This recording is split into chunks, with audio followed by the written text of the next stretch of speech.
iwe uri bad example munyika muno iwewe. Tarisa uone ningirikini vana payaya sarwa. Uri kuvaona?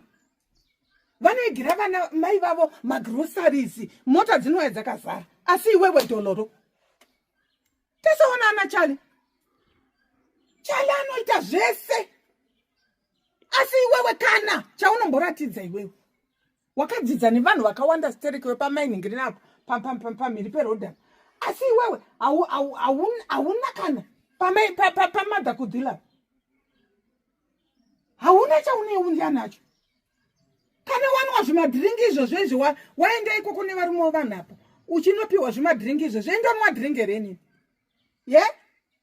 Ndinonwa here zvimadhiringi zvenyu zvamunonwa kumabhawa izvo. Hauna hunhu wakaita sa hauna musoro wako hauna wakazara matop ega ega.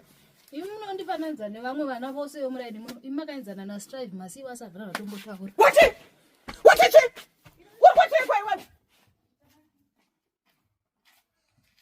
Mira, uyapana. Toka.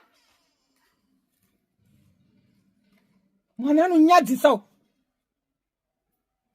Strive nini? Strive nenere.